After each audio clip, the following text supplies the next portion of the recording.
A lo largo de los años, este canal ha ido revisando varias curiosidades sobre el mundo de la animación. Este es un compilado de algunos de mis videos sobre cartoons occidentales. En sus 65 años de historia, Peanuts ha ganado un puesto en la cultura popular. No solo sus especiales se han vuelto tan reconocibles que han sido parodiados hasta el cansancio, sino que algunos de sus personajes han llegado inesperadamente lejos.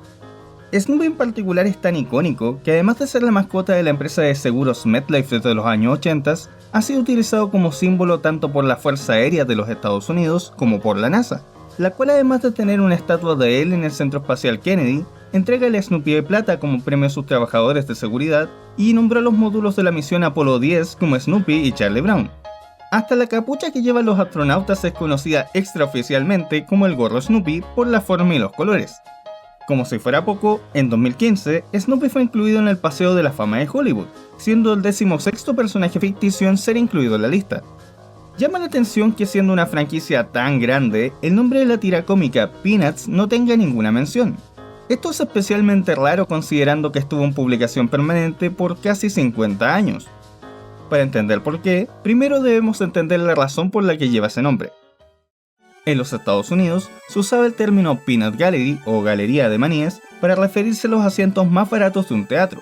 El nombre se relaciona en parte a que los maníes suelen ser el comestible de menor precio y también a que se asume que ese es el público más ignorante y bullicioso, que en ocasiones tiraban maníes al escenario en forma de protesta. Por eso existe la expresión "no aceptaré comentarios de la galería de maníes", que se refiere a quejas de la audiencia que deben ser ignoradas. Sin embargo, aunque el nombre de la tira proviene del término Peanut Gallery, no tiene una connotación tan negativa. Desde 1947 se transmitía el programa infantil Howdy Doody, en el cual constantemente se interactuaba con un conjunto de niños que aparecían delante de la cámara, a los que cariñosamente se les llamaba la Peanut Gallery. Fue en esto lo que se basó la gente del United Feature Syndicate para nombrar la serie antes de publicarla. Es de imaginar que, ya que esta era la galería de maníes, los niños vendrían siendo los maníes, por lo que Peanuts podría considerarse una forma creativa de llamar a los niños. Ahora bien, ¿por qué nunca se utilizó la marca Peanuts fuera de la tira cómica? La razón es que a Charles M. Schulz siempre le desagradó. En una entrevista declaró que el nombre era ridículo, que no significaba nada, que solo confundía y hasta que no tenía dignidad. En su lugar, la gran mayoría de las series, especiales o películas de la franquicia se identifican por incluir Charlie Brown en el título, excepto por la película Snoopy Come Home y los especiales Snoopy the Musical y Snoopy's Reunion. No sería sino hasta años después de la muerte de Schulz en que la marca empezaría a asomarse entre los medios, como la webserie corta para iTunes Peanuts Motion Comics, y más notoriamente la película de 2015 llamada Peanuts the Movie, la cual de todas maneras tuvo su título cambiado a Snoopy y Charlie Brown en la mayoría de los mercados, con el nombre de la tira apareciendo de forma ridículamente pequeña en el título. Supongo que, a pesar del desagrado del autor por este, es inevitable que la franquicia termine adquiriendo el nombre de la tira cómica en la que se originó, ya que le permite unificarse como concepto. Soy Reviewer Random y así concluye este dato. Nos vemos. Veamos qué tienes. ¿Sándwich de crema de maní? ¿Frutas secas con maní? ¡Santo cielo, más maní! ¡Santo cielo, más maní! La película Ghostbusters, conocida en español como Los Cazafantasmas, estrenada en 1984, fue un enorme éxito. No solo logró récords de taquilla y obtener una ferviente fanaticada que perdura hasta el día de hoy, sino que también se le considera un hito en la historia del cine, siendo llamada por muchos una de las mejores comedias que ha existido. No es de extrañar que 2 años después, en 1986, Columbia Pictures en conjunto a Dick Enterprises realizaron una serie animada llamada The Real Ghostbusters, que graficaba lo que serían las aventuras cotidianas de los cazafantasmas. Esta llegó a durar 173 episodios a lo largo de sus 7 temporadas. A pesar de estar dirigida a un público más infantil que la película, la ausencia sin explicación de personajes como Dana Barrett y el que los personajes animados se viesen muy diferentes a sus contrapartes, para hacerse una idea, Peter Venkman es el personaje que interpretaba a Bill Murray, logró con creces su objetivo de atraer a un nuevo público a la franquicia, y debido a su humor, creatividad, fidelidad a la personalidad básica de los personajes, investigación respecto al folclore de distintas culturas y literatura, y por ser un tanto oscura en ocasiones, también se ganó el respeto de muchos de los fans del filme. Bueno, eso hasta que los productores decidieron volver la serie aún más infantil y centrarla en pegajoso. Pero una pregunta siempre quedó en el aire para muchos.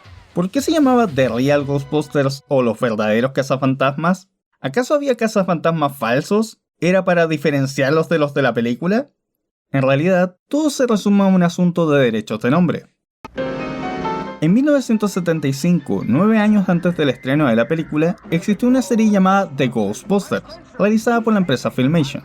Esta duró 15 episodios y trataba sobre un dúo de torpes detectives llamados Spencer y Kong que investigaban casos paranormales acompañados de un obvio tipo disfrazado de gorila llamado Tracy. Sí, Kong no era el gorila. La serie se centraba en comedia completamente absurda, diálogos ridículos, efectos especiales intencionalmente baratos y muchísima sobreactuación. Lo interesante de todo esto es que cuando Columbia Pictures estaba realizando su película de Ghostbusters, la cual no tenía ninguna inspiración en la serie, no fue sino hasta que la producción ya estaba muy avanzada que se enteraron de su existencia, por lo que se vieron obligados a pagarle a Filmation por los derechos de uso del nombre. Poco después, dado el éxito de la película, Filmation, que ahora era una casa de animación de renombre por series como He-Man, entró a negociar con Columbia para realizar una serie animada basada en la película. Sin embargo, ya que las negociaciones no llegaron a puerto, Filmation decidió tomar otro rumbo y hacer una serie en base a sus Ghostbusters. El resultado fue la serie animada Ghostbusters, estrenada en 1986. Basada directamente en la serie de 1975, esta presenta a Eddie Spencer Jr. y Jake Kong Jr., hijos de los protagonistas anteriores, aún acompañados del gorila Tracy, quien se supone que es el mismo gorila a pesar de verse y actuar completamente diferente, por lo que podría ser considerada una secuela de la serie con actores. Como mencioné anteriormente, este fue un intento directo de aprovechar la popularidad de la marca Ghostbusters a causa de la película, por lo cual a pesar de tener cero relación con esta, hay un par de elementos que parecen estar inspirados en ella, como el hecho de que su oficina sea una casa bastante grande, el que los dos cazafantasmas estén uniformados y que el desmaterializador, el aparato con el que combaten a los fantasmas, ahora tenga más aspecto de arma, mientras que en la primera serie parecía una cámara fotográfica. De cualquier manera, el experimento probó ser una pésima idea, ya que predeciblemente los niños que sintonizaban el programa esperaban ver a los personajes de la película, por lo que fue un rotundo fracaso comercial. Aún así, siguiendo el método de producción de Filmation, se realizaron 65 episodios. Honestamente, a pesar de no ser una buena serie, tenía algunos méritos, y es posible que de haber tenido otro nombre se le recordara con más cariño. Lamentablemente, fue víctima de que su propia creación fuese un intento de lucrar descaradamente de otro trabajo que no les pertenecía, por mucho que tuviesen los derechos del nombre. Finalmente, respondiendo a la pregunta, la serie animada basada en la película se llama The Real Ghostbusters porque no podían usar el nombre de la serie existente que además se había estrenado 5 días antes y sirvió como una forma de decirle a la audiencia esto es lo que querían ver. Y efectivamente tenían razón. Soy Reviewer Random y así concluye este dato. Hasta pronto. Everybody ready? Hit the time turbo. We're heading for the future. Let's go, Ghostbusters! Stay tuned for some scenes from the next exciting episode of Ghostbusters. Popeye, pronunciado Popeye en inglés, es uno de esos personajes tan icónicos que la mayoría de la gente puede reconocerlo y ya saben respecto a varios de los conceptos relacionados a él, a pesar de nunca haber estado expuestos a alguna de las entregas de su franquicia. Por ejemplo, muchos no tendrán problema en reconocer a su novia Olivia, u Oliva según el doblaje. Todos saben respecto a los efectos que tiene la espinaca en él. ¿Realmente eso era espinaca? Y por supuesto, la mayoría puede identificar al inevitable antagonista, un tipo barbón y corpulento que usualmente competía por el interés de Olivia, o cualquier objetivo que Popeye tuviera. La cosa es que había que odiarlo. Pero, ¿cómo se llama? Muchos me dirán Brutus, pero ¿no se llama Bluto? ¿Cuál es el correcto? La respuesta es ambos, aunque el primero fue Bluto. Su primera aparición fue en 1932 en un panel de Timble Theatre, la misma tira cómica en la que debutó Popeye. Al año siguiente, en 1933, Fleischer Studios lo incluyó en conjunto a Popeye y Olivia en el corto animado para cine de Betty Boop, Popeye the Sailor, que fue la primera entrega animada de Popeye, donde se estableció la dinámica base entre los tres personajes y donde además hicieron cosas muy divertidas, como tirarle pelotazos en la cara a un negro. Ah, el bello racismo de los años 30. Las producciones animadas de Popeye realizadas por Fleischer Studios, después conocido como Famous Studios, continuaron hasta 1957, donde el personaje siempre fue llamado Bluto. Sin embargo, King Feature Syndicate, la empresa dueña de los derechos de Popeye en el medio impreso, no obtenía ganancia alguna por los reestrenos o transmisiones televisivas de esos cortos, lo que lo llevó a producir una serie para televisión a cargo de 5 estudios diferentes. Curiosamente, debido a lo que parece ser una falta de investigación de su parte, pensaron que Bluto había sido inventado para los cortos anteriores, ignorando que les pertenecía desde un principio, por lo que crearon un personaje similar llamado Brutus, que aparecería por primera vez en 1960.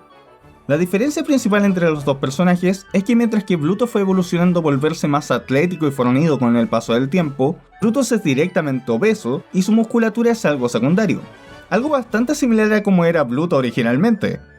Como si no fuera suficiente la confusión, la aparición de Brutus en la serie animada causó que a partir de 1962 su nombre también fuese utilizado en los cómics, donde permanece hasta el día de hoy. Algunos fans han tratado de establecer diferencias claras entre las apariencias de Bluto y Brutus en los cómics, pero ninguna parece ser realmente consistente. Además, entre 1957 y 1965, fecha en que Brutus finalmente se convertiría en un personaje regular de los cómics, existieron otros personajes con aspecto similar, como el tipo grande que odia a Popeye, Mean-Man o Sonny Boy, quien a su vez era hijo de la villana Bruja del Mar, aunque también Brutus fue presentado como su hijo en varias ocasiones. Es un enredo. Mientras tanto, a partir de 1978, en todas las otras adaptaciones animadas e incluso en la película, el personaje volvería a ser Bluto, por lo que se da la extraña situación en que Bluto es el personaje animado y Brutus el de los cómics, ocupando el lugar opuesto de donde ambos se originaron. Esta confusión ha dado oportunidad a varios artistas para jugar con el concepto. En la segunda entrega del cómic Popeye Special, titulada Double Trouble Down Under de 1988, se nos muestra que Brutus y Bluto son hermanos gemelos y que Bluto se encontraba de viaje por un largo tiempo. También, en 1992, el escritor Bobby London realizó la historia El regreso de Bluto, donde el Bluto de 1932 regresa y se encuentra con un montón de impostores llamados Brutus, e incluso conoce a Mean-Man y Sonny Boy. Lo interesante es que esta es una de las pocas ocasiones donde Bluto logra derrotar a Popeye. Finalmente, en 2009, la Bruja del Mar consigue reunir a Brutus y Bluto, que en esta versión son completamente iguales, en un intento de derrotar a Popeye, pero terminan noqueándose mutuamente. Salvo estas excepciones, el consenso general es que Bluto y Brutus son solo dos interpretaciones del mismo personaje, y que usar cualquiera de los dos es aceptable. Después de todo, el personaje importante aquí es Popeye. Soy Reviewer Random y espero hayan disfrutado este dato. Nos vemos.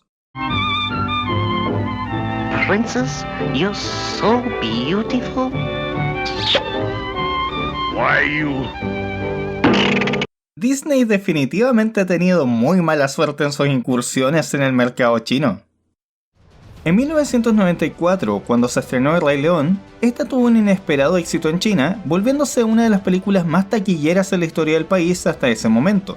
Y ya que China es el país más poblado del mundo, lo que lo convierte en un mercado tremendamente atractivo, Disney quiso replicar ese éxito, empezando inmediatamente a producir una película pensada para ese público, una adaptación animada de la balada de Mulan, una historia tradicional tan conocida y apreciada en el país que tiene múltiples adaptaciones teatrales, cinematográficas y hasta series de televisión. Sin embargo, 4 años más tarde, cuando finalmente fue lanzada con el nombre de Mulan, esta se encontró con una serie de problemas. En primer lugar, el gobierno chino, que en ese momento solo permitía la exhibición de 10 películas extranjeras al año en el país, no tenía realmente ningún interés en tener relaciones comerciales con Disney. Resulta que un año antes, Disney había ayudado al financiamiento y distribución de Kundun, una cinta biográfica sobre la vida del Dalai Lama que fue considerada como políticamente provocativa por los líderes chinos, ya que relatar los sucesos de la toma del Tíbet dejaba muy mal parada a la revolución, su líder Mao Zedong y al régimen chino en general.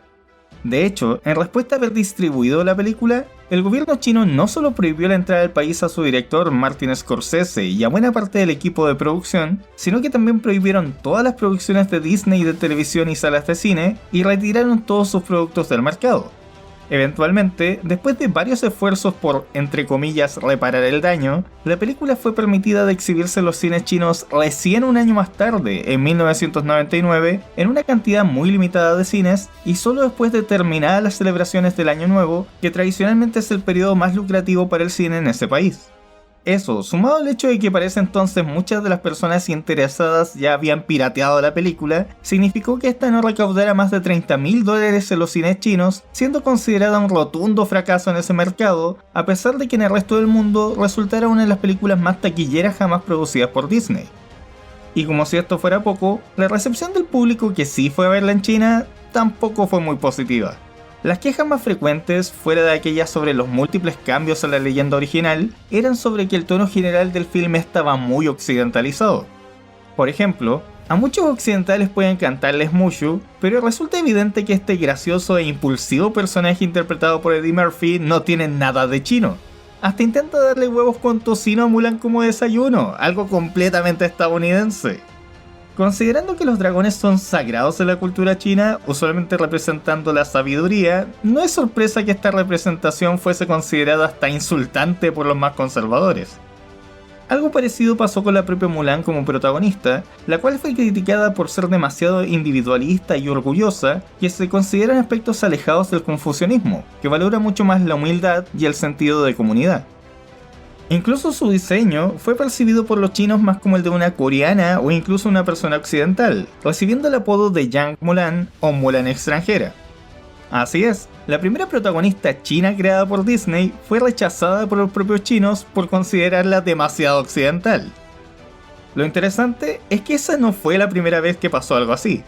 La tendencia que tenía Disney de tomar historias de otras culturas y llenarlas de referencias locales puede funcionar muy bien para volverlas cercanas y divertidas en Occidente, pero obviamente la gente de esa cultura no se iba a sentir representada por ello.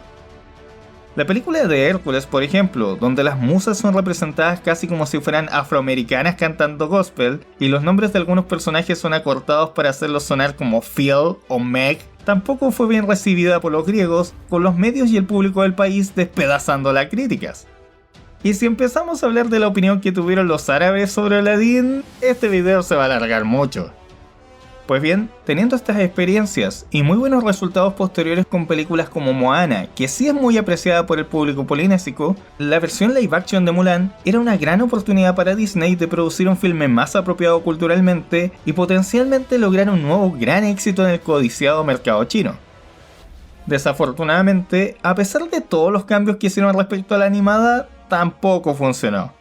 El producto resultante, a pesar de intentar verse más auténticamente chino, paradójicamente terminó teniendo varios errores conceptuales, históricos y mitológicos, dejando a la audiencia local muy insatisfecha y recibiendo peores críticas que la animada.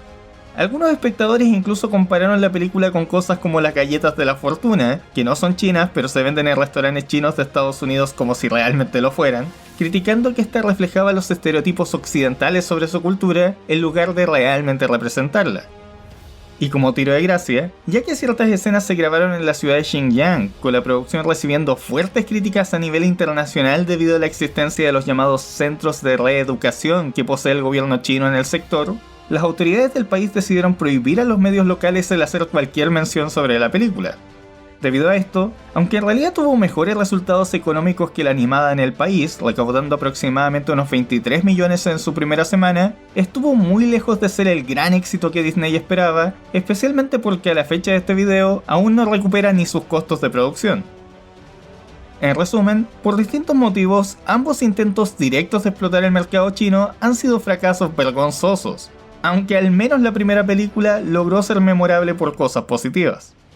Quizás si Disney se preocupara en hacer buenas películas y no tanto en contentar a un público en específico, le iría mejor. Soy el Reviewer Random y así concluye este dato. Hasta pronto. ¡Muy bien! ¡Se acabó!